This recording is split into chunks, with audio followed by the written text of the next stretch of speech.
Bien, alors commençons avec une question. Qui connaît déjà Coreboot? Donc, alors c'est à peu près 80% de la salle. Et qui fait déjà tourner Coreboot sur leur machine? Ah, c'est à peu près 30% de la salle. Bon, alors pourquoi?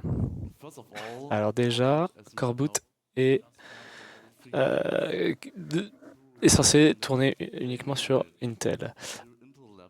Et donc sur des laptops Intel, etc. On est ici pour changer ça. Et on est ici pour augmenter le niveau de confiance sur le firmware qui qui tournerait sur votre machine. Alors qu'est-ce que Coreboot? Alors Coreboot est le firmware hôte de votre laptop, de à peu près n'importe quelle machine ici, qui fait tourner à peu près toutes vos activités, les serveurs par exemple Minecraft, les serveurs HTTP, ou vos serveurs qui stockent vos films récupérés de façon légale, enfin en tout cas tout ce qui fait tourner un BIOS. Ce projet a été démarré par Ron Minish en 1999, il s'appelait Linux BIOS, et il a été renommé en 2008 de Linux à Coreboot pour avoir un nom un peu moins euh, problématique, un peu plus compréhensible. Si vous voulez un peu plus d'informations sur le background, je vous redirige vers les conférences de Tramel Hudson du 33C3, créer un laptop un peu plus sécure, et du 34C3 sur le même sujet. Alors, quels sont les avantages à faire tourner Coreboot? Alors, déjà, euh, tous ceux, tous ceux qui travaillent pour des entreprises de l'IT, vous avez pu voir ce que des logiciels propriétaires, ce à quoi ça ressemble. Et, euh, on sait aussi ce à quoi ressemblent des logiciels open source. Et ça n'est pas un secret que les logiciels open source comme le noyau Linux est généralement plus stable et plus populaire. Donc c'est l'avantage des logiciels open source. Et Coreboot lui-même se focus sur plutôt l'initialisation du hardware, donc il n'y a pas de driver de réseau ou de file system, et, du coup ça le rend beaucoup moins complexe que ce qu'il peut y avoir sur le marché des vendeurs. Et euh, contrairement aux implémentations les plus populaires UEFI, il y a moins d'attaques possibles. La base de code est beaucoup moins complexe, et, et il y a une probabilité bien moindre d'avoir une vulnérabilité. Et en plus, c'est beaucoup plus rapide à démarrer. Donc, qui est-ce qui s'en sert? Cisco s'en sert par exemple dans leur switch. Donc oui, les, leur matériel d'entreprise est plutôt long à démarrer, mais c'est un des usages d'entreprises qui utilisent Core Boot pour essayer d'accélérer un peu le démarrage des machines. La plupart des machines que vous pouvez acheter de Google, donc les Chromebooks, les Chromebox, Chromecast, router, n'importe, euh, la plupart font tourner Core Boot. Euh, il y a une discussion, une présentation lors du dernier congrès à ce propos. Euh, la machinerie industrielle, bien sûr, certains data centers avec l'open compute et plusieurs fabricants de matériel pour le grand public, donc System 76, Purism, Starlab. PC Engine, si vous vous en servez comme routeur, ça fait déjà tourner Core Boot. Euh, Maintenant, retournons à la question initiale, c'est pourquoi est-ce que c'est si difficile de faire tourner Core Boot? Intel et notre ami est venu vers nous en disant bah, le BIOS, c'est un vecteur d'attaque. N'importe qui peut flasher n'importe quel firmware, et donc c'est un vecteur d'attaque. Et donc, vous pourriez contourner le noyau avec en s'en servant comme vecteur d'attaque. Et AMD a fait la même chose un peu avec plateforme Secure Boot. Et donc, ça fait du matériel qui doit être signé par nos grands fabricants. Et en fait, Qualcomm, Samsung, Google s'y mettent à faire le même bootlock dans leur matériel ARM.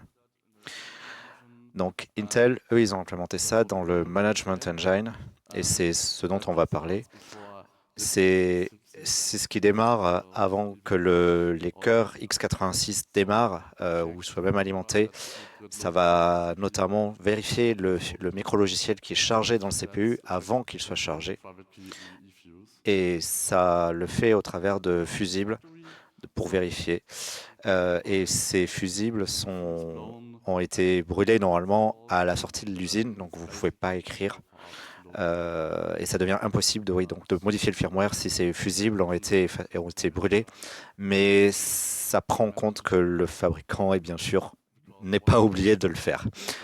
Parce que, bien sûr, si vous obtenez une machine qui est toujours en mode fabrication sans que les fusibles aient été brûlés, bah à ce moment-là, vous êtes en mesure de pouvoir contourner ces fonctionnalités. Donc, qu'est-ce que je veux montrer?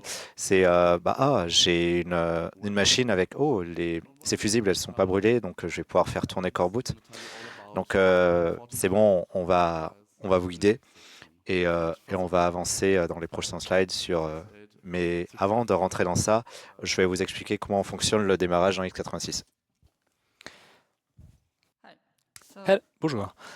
Alors déjà, on va expliquer comment fonctionne le microcontrôleur sur votre carte mère. Donc ça s'appelle généralement le Super I/O ou le contrôleur embarqué. Les Super I/O sont généralement sur les laptops. Et ensuite, il y a un hub de contrôleur de plateforme. Ah, il y a un souci de microphone.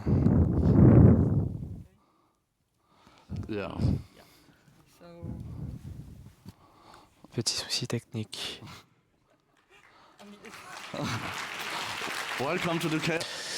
Bienvenue au Chaos Communication Congress où rien n'est préparé.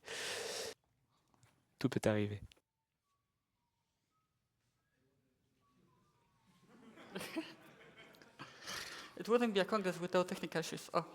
Ça ne serait pas le congrès sans quelques problèmes techniques. Ne vous inquiétez pas, on a un petit peu de temps. On est la dernière conférence dans la salle. Ah, c'est bon, ça fonctionne.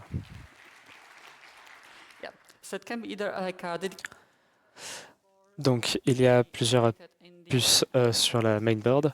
Donc, il y a, ou même peut-être dans le CPU lui-même. Donc, il y a le CPU principal qui peut être complètement intégré. Et aussi, on a la RAM, soit soudée, soit des slots, des connecteurs. Mais on va se concentrer sur le SEO et le Method Controller. Comme on a expliqué juste avant, on va montrer dans quelques slides comment est-ce qu'ils sont alimentés. Et donc, lorsque vous démarrez l'ordinateur, vous appuyez sur le bouton Power et le Super I/O ou le contrôleur embarqué est alimenté. Et donc, il commence à charger du code depuis une puce SPI. Et ensuite, le CPU prend la main, configure le cache et démarre le premier étage. Donc, c'est la carte mère du système. Vous pouvez voir que vous connectez l'alimentation sur le connecteur ATX 24 pins. Donc, il y a toujours un rail d'alimentation 5 volts qui est toujours alimenté et qui alimente toujours le Super I/O ou l'embedded controller. Et lorsque le bouton est pressé, il fait grosso modo un petit court-circuit entre deux pins, entre le jaune et le noir, je crois. Et quand vous faites ce petit court-circuit sur ce rail, il se met à alimenter la puce. Bon, on sait généralement comment ça fonctionne. Donc, allons sur l'embedded controller lorsque l'exécution du code démarre. Donc, le premier étage est commencé à être chargé. Donc, VerStage, before bootlock donc les CPU AMD ont une boot ROM qui est généralement un cœur ARM qui est dans le CPU lui-même et qui fournit les mêmes fonctionnalités que le PSP, le cœur PSP. Et il s'occupe d'initialiser le contrôleur mémoire, les GPIO, et donc d'abord le contrôleur mémoire et le PSP démarrent, et ensuite les CPU x86 démarrent. Et donc le code du RAM stage ne tourne pas sur le silicium x86 et il doit exécuter, il doit configurer quelque chose. Donc il configure le cache CPU et il exécute quelques bouts de code avant que le contrôleur mémoire soit démarré.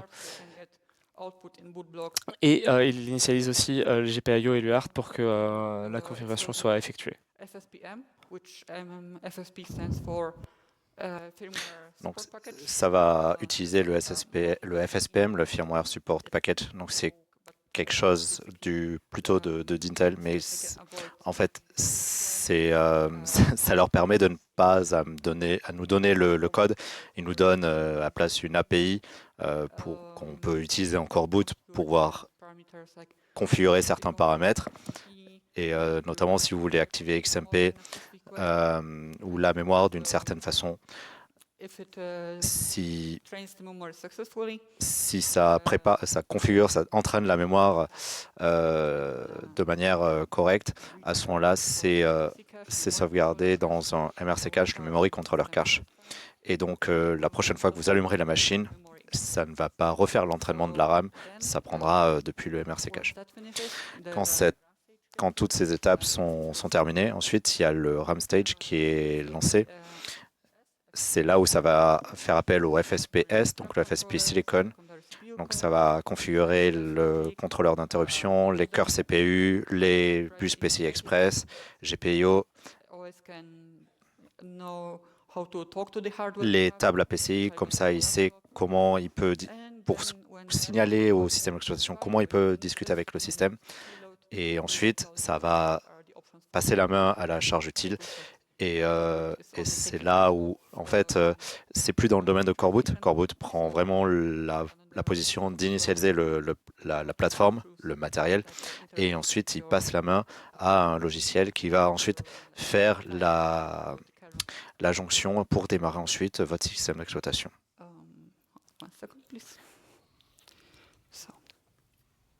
Une seconde, s'il vous plaît.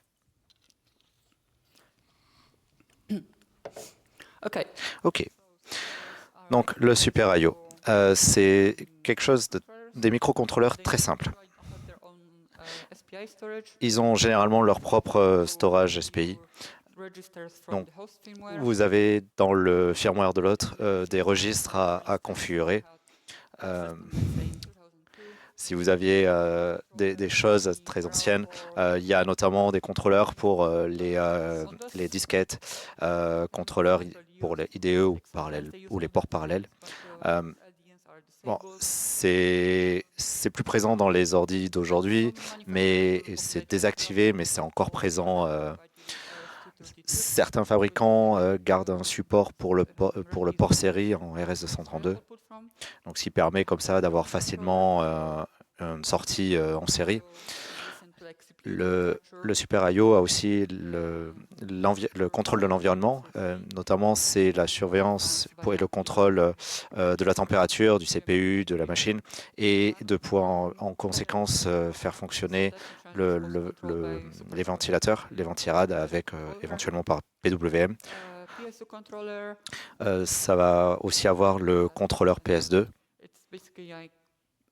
C'est Bon, dans le passé, on avait deux ports, maintenant on en a un, mais maintenant on en a souvent plus sur certaines cartes mères. On ne sait pas pourquoi, ils n'auraient pas dû. Les GPIO, euh, c'est généralement dans le LDN7, si je me souviens très bien. Ça configure le SEO sur certaines fonctionnalités spécifiques comme le 3 volts standby. Vous n'avez pas besoin de forcément tout comprendre, on vous montrera à quoi ça ressemble. Sur certaines cartes mères, il y a aussi des systèmes infrarouges qui peuvent être éventuellement contrôlés par le Super I/O. Donc ça dépend du fabricant. Alors il y en a un, c'est Nuvoton. Ils ont généralement leur datasheets qui sont publiés sur leur site. Où ils sont très gentils, donc vous pouvez leur envoyer un mail pour leur demander le datasheet, ce qui est plutôt cool. Il y a ITE, c'est souffrance et douleur. Vous pouvez, si vous essayez de les contacter, vous n'avez pas vraiment de réponse et quelquefois ils oublient de mettre les datasheets. Et c'est un peu fou et difficile. Donc ça, c'est un exemple de contrôleur de configuration d'un Super I/O. Donc il y a la configuration du PNP de E. Il y a aussi la configuration du port-com. L'NDN4, c'est la configuration du contrôle de l'environnement.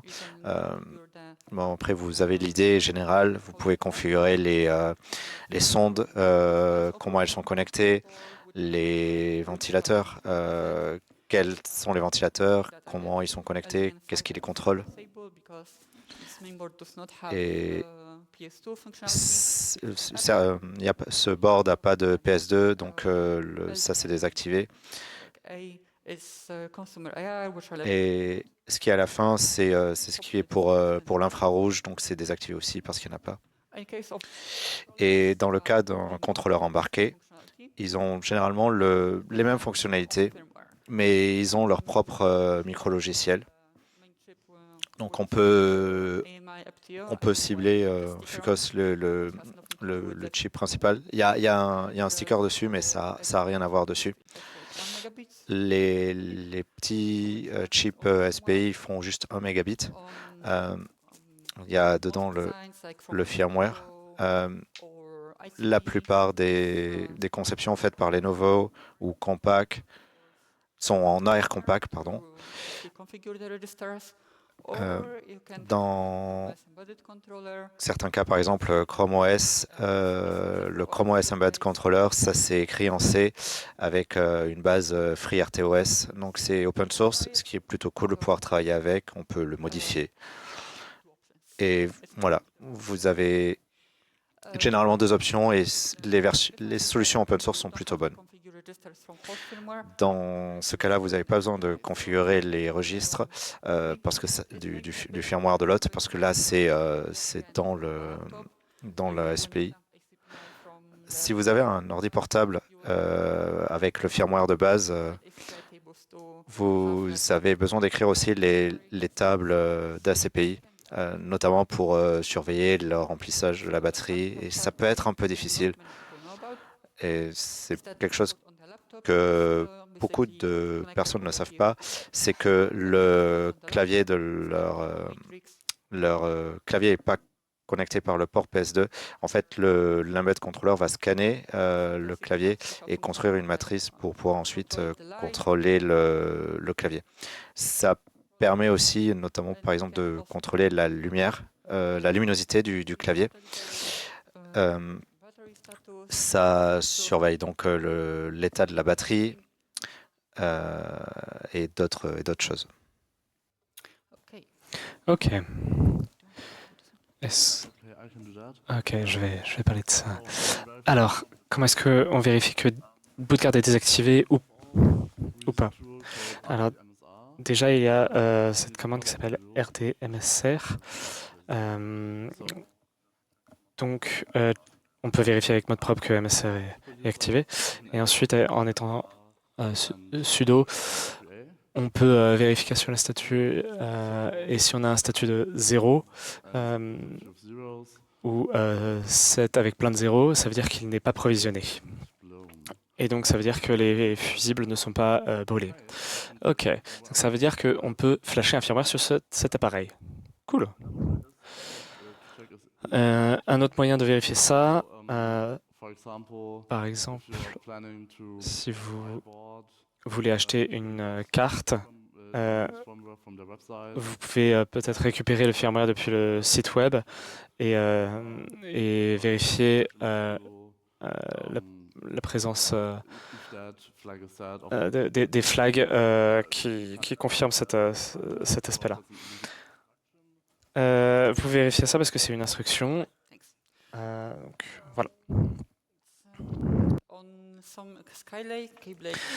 Sur Skylake, il y avait une vulnérabilité sur certaines versions de l'engine qu'on a pu exploiter sur le Memory Engine.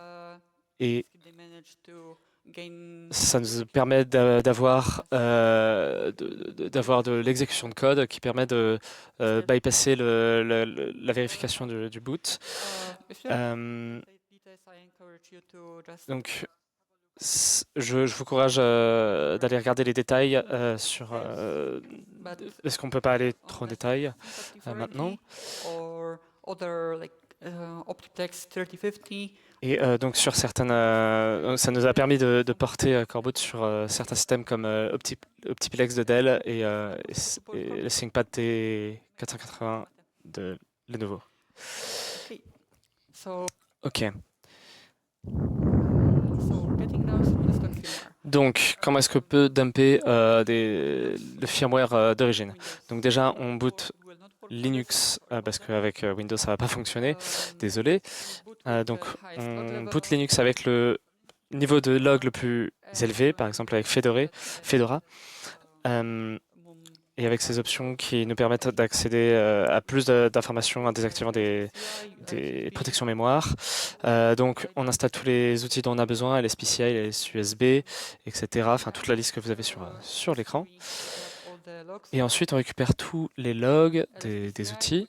Donc, déjà, LSPCI va vous lister tous les appareils PCI Express sur le système, ainsi que tous les registres et les commandes spécifiques qui peuvent être utiles pour débugger et qui permettent de trouver les problèmes que vous pourriez rencontrer. LSUSB aussi, SuperIO Tool qui va vous permettre de savoir si votre système est supporté par SuperIO Tool.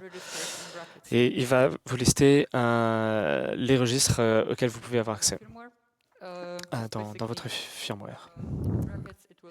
Et dans les crochets, vous verrez les informations sur votre firmware, si ce qui est activé ou pas en fonction de la datasheet.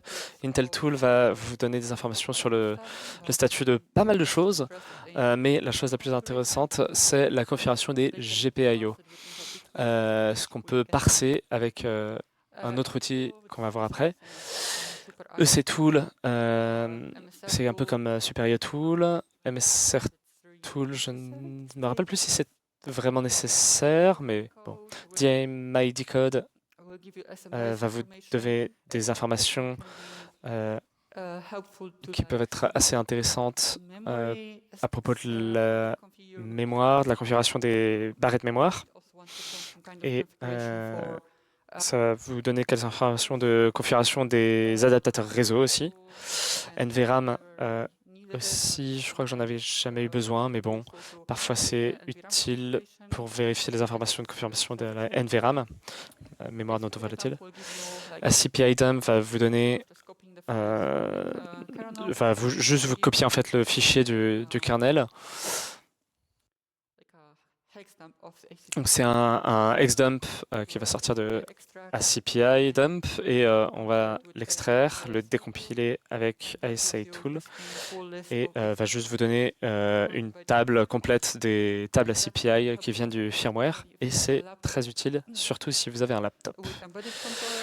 Avec les contrôleurs embarqués, on doit vérifier et matcher avec les informations du contrôleur. Donc, par exemple, la liste des registres, la liste par exemple, des amplificateurs audio, etc. Enfin, tout ce que vous aurez dans votre système. La commande suivante récupère les informations des vidéos. Donc les informations qui sont stockées dans le firmware, donc on va les récupérer via Linux. Et donc on le mettra juste dans l'arbre des sources de Coreboot. En fonction du système, des systèmes qui sont supportés, vous aurez peut-être certains systèmes et on va contourner certaines fonctionnalités du BIOS.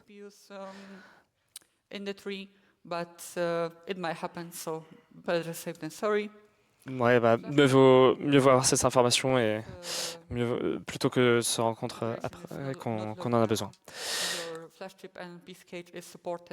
Donc après, FlashProg va nous permettre de vérifier si les puces mémoire sont supportées et ça va nous permettre de récupérer le firmware d'origine, ce qui est utile si votre fabricant ne le fournit pas en téléchargement. Ensuite, on récupère les configurations des pins depuis ALSA, ce qui nous informe quels sont les pins qui sont utilisés, comment elles sont configurées d'un point de vue audio. Et on peut utiliser cette information pour remplir la table des pins, ce qui nous servira plus tard. Si vous avez besoin d'aide pour comprendre comment configurer pour un GPU intégré, par exemple, vous pouvez activer VBT ou VBIOS au boot et ça vous donnera en gros, ça vous informera juste voilà quelle sortie est activée, cette sortie est désactivée. Et donc voilà, c'est comme ça que vous pouvez avoir cette information. Donc ça c'est simplement les fichiers pour Coreboot, les sources pour la carte principale avec tous. Donc vous pouvez lire ce qu'il y a sur l'écran. On n'aura pas le temps de rentrer dans tout, mais c'est différents fichiers qui vont être soit exécutés, soit fournir de l'information, etc. Donc maintenant que vous avez toutes ces informations, c'est quoi la suite? Simplement, maintenant, vous devez trouver une carte mère avec un socle similaire dans l'arborescence de code. Et vous pouvez regarder. Sinon, vous partez de rien. Pour le FSP, vous avez les headers qui peuvent vous aider et vous pouvez les trouver dans le fichier, dans le chemin qui est donné. Et si vous pouvez trouver le Super I/O datasheet, vous pouvez avoir un peu de chance, mais sinon bonne chance. Et aussi essayer de trouver les datasheets pour votre PCH. Et Intel aime bien cacher ça à l'intérieur des PDF. Donc vous devez configurer l'UART parce que vous allez vraiment avoir besoin d'une sortie pour avoir des logs. Vous avez plusieurs options, l'UART en RS-232 ou en LPSS. SMBus Console, c'est possible, mais je m'en suis jamais servi. Vous pouvez aussi éventuellement écrire les logs dans une puce I2C et ensuite sniffer ce qui se passe. Donc ça, c'est la configuration du Super I/O RS232 pour un peu vous donner une idée générale de comment ça marche. Ça, c'est comment vous configureriez pour avoir l'UART en LPSS. Et donc, bon, ça vous demanderait d'avoir un analyseur logique, mais bon. Maintenant, allons voir le device tree du GPIO. Memory, HD audio. Donc, au début, on utilise Intel Tool pour dumper la configuration et on utilise l'outil Intel P2M pour obtenir une jolie table qu'on peut utiliser, un joli tableau qu'on peut utiliser.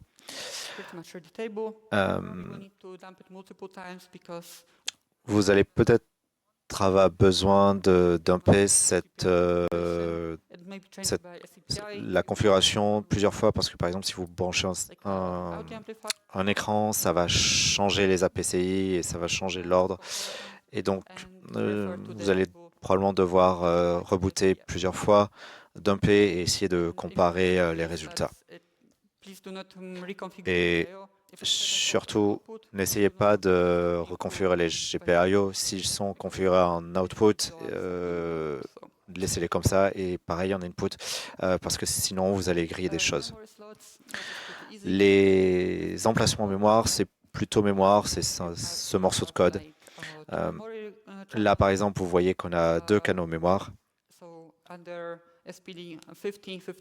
Et donc, dessous SPE 3132, là, on a un deuxième emplacement. Donc, le premier slot est 61, le deuxième 52, et ensuite 52, 53 pour le slot secondaire, le channel secondaire.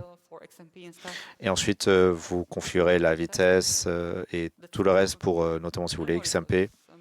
Et bien sûr, il faut le tester et en espérant que ça marche éventuellement. Et ça, c'est pour le GPU intégré. Donc ça, bien sûr, c'est par rapport aux informations que vous auriez par rapport au DMSH qu'on a récupéré plus tôt, comme je vous ai montré. PCI Express, quelquefois le FSP remap les slots, donc, et des fois il les remplit tous, si possible. Quelquefois, branchez une carte et regardez si ça marche toujours. Heureusement, maintenant, le noyau Linux, généralement, il vous dit oh, ça c'est groupe 6, ça c'est groupe 9. Bon, ça vous force à un peu trifouiller. Si vous avez bien sûr les schémas, ce sera un peu plus facile. Mais dans tous les cas, c'est pas très compliqué. Et dans tous les cas, après PCE 4, c'est BG0. Et donc, par rapport après aux références matérielles, PEG0, c'est l'adresse du port PCI racine. Et donc ça, c'est un autre exemple en PCI Express 4, le premier. Le PCI Express 4 qui est connecté directement au CPU. Et le deuxième est connecté au plateforme controller en 3.0. Ok, alors pour l'USB, parfois on ne peut pas vraiment récupérer le mapping depuis LS USB, mais avec les schématiques, c'est un peu compliqué aussi. Donc vous aurez besoin, si vous n'avez pas les schématiques, et juste essayer de désactiver des trucs et jusqu'au moment où ça arrête de fonctionner, c'est parfois la façon la plus rapide de le faire. Pour l'audio, haute définition, vous pouvez peut-être reconnaître les mappings de pins qu'on avait vu avant.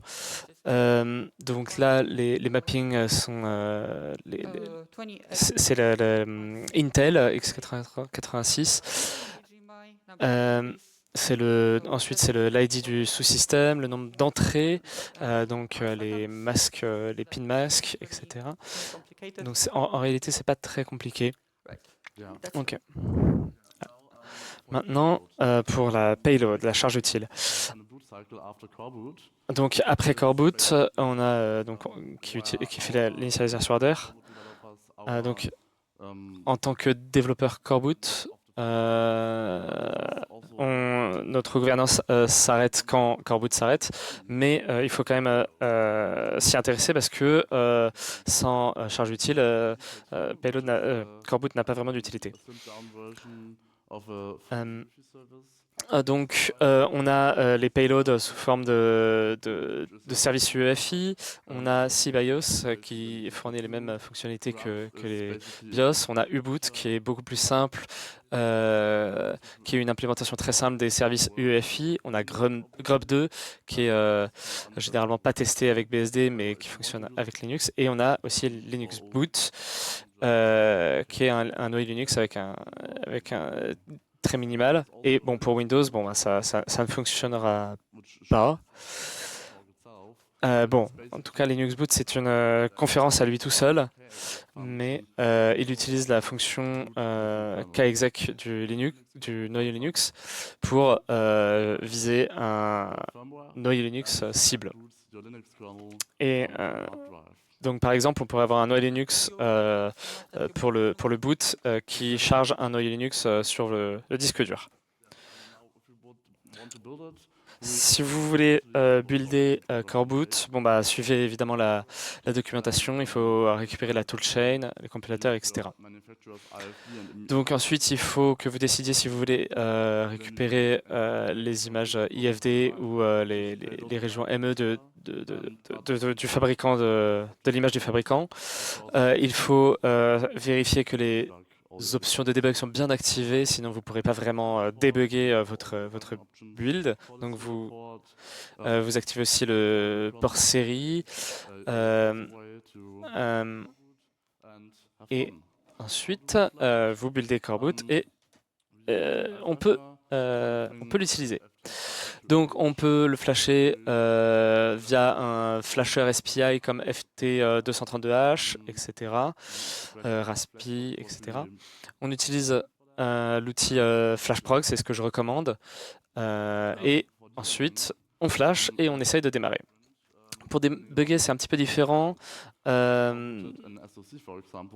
Si vous bootez Coreboot sur le SoC, il faut que vous regardiez les schématiques pour voir où est-ce qu'il faut souder des fils pour avoir le port UART.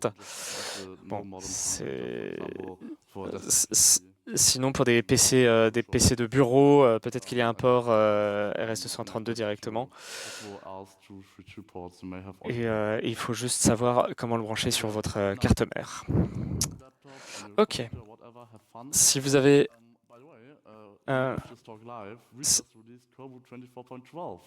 si vous avez... Ouais, donc on vient de réaliser Coreboot 24.12 à l'heure de cette conférence. C'est probablement une mauvaise idée, hein, rappelez-vous, de le faire sur votre machine principale. Ça va probablement détruire votre matériel. Attendez, à propos d'AMD, on en parle? Alors, c'est techniquement possible de faire fonctionner Coreboot sur des laptops Ryzen 5000. Il y a une proof of concept sur un Ryzen 7000, mais ça ne supportera pas la gestion du power, de l'alimentation. Et OpenSeal devrait être disponible pour de la production en 2026, peut-être. Et il y a une conférence de Grimes en 2024 sur le sujet. Donc là, on va vous faire une petite démonstration avec un PC, avec son GPU et compagnie. Et pendant cette démonstration, on va aussi répondre à vos questions que vous pourriez avoir. Wow, thank you. That was an awesome lot of information. Wow, merci. Il y avait énormément d'informations. Oui, malheureusement, on a très peu de temps pour des questions, mais on peut en faire glisser quelques-unes. Il y a des microphones au travers de la salle. Bien sûr, vous pouvez vous mettre en attente derrière les micros. Vous pouvez aussi poser des questions depuis Internet. Sur IRC, il y a le sur Akint les canaux. Et s'il vous plaît, microphone numéro 1. Bonjour, merci, super présentation. J'ai quelques questions sur le flashing. Vous flashez le SPI et plutôt que de flasher le SPI à chaque fois, est-ce que vous avez essayé avec un simulateur? Oui, bien sûr, on utilise ça au travail, mais c'est très très cher. Ça coûte par exemple 800 €. C'est basé sur des FPGA Spartan. Donc peut-être que quelqu'un pourrait en fabriquer des moins chers, mais c'est vrai qu'ils sont très très pratiques et très rapides. Il y a un utilitaire Linux et vous avez juste besoin de spécifier quelle puce SPI vous voulez émuler, généralement celle avec laquelle votre carte mère vient, et vous pouvez juste en fait fournir à la carte mère l'émulateur SPI. Et c'est vrai que sans ça, on a besoin d'attendre à chaque fois 30 secondes pour reflasher. On doit envoyer l'image à l'émulateur SPI, ça ne prend que 2 secondes, donc c'est vrai que c'est beaucoup plus pratique. Merci. Avons-nous une question depuis Internet? Oui. Connaissez-vous un bootloader qui serait indépendant de n'importe quel fabricant et fonctionnerait sur n'importe quel composant? Je ne suis pas trop sûr de cette question. Il y a une distinction importante entre core boot, qui fait l'initialisation de la plateforme, et ensuite il y a la charge utile, par exemple U-boot, et ensuite donc, vous avez un bootloader. Donc c'est votre grub ou votre système des boots. Donc je ne suis pas sûr d'avoir compris la question exactement, mais ce qui se passe après la charge utile, c'est votre problème. Ok. Je pense qu'on peut prendre une dernière question pour le microphone 4. Avez-vous une idée comment pouvez-vous savoir si les fusibles ont été brûlés ou comment vous faites? Eh ben, je peux vous dire qu'ici en Allemagne, il y a cette entreprise qui s'appelle Medium et ils oublient très souvent de brûler leur fuse. Par exemple, ils ont oublié de brûler les fuses dans leur laptop basé sur Qualcomm. J'ai quelques cartes mères de cette entreprise, d'autres entreprises comme ICS ou MSI, sur lesquels ils ont oublié de brûler les fuses, et donc j'ai réussi avec succès de récupérer la configuration et de modifier le firmware de boot avec ce que je voulais. Mais grosso modo, vous avez juste, vous ne pouvez que vérifier en fait. J'ai peur que malheureusement nous n'ayons plus de temps, mais vous pouvez juste prendre quelques secondes pour admirer ça. Donc ça tourne avec un GPU Intel Arc qui tourne avec Core Boot. Donc c'est probablement la première machine dans le monde qui fait tourner ça. Ça a été un peu difficile de le faire fonctionner, mais ça marche plutôt bien considérant que c'est la première génération de GPU Arc.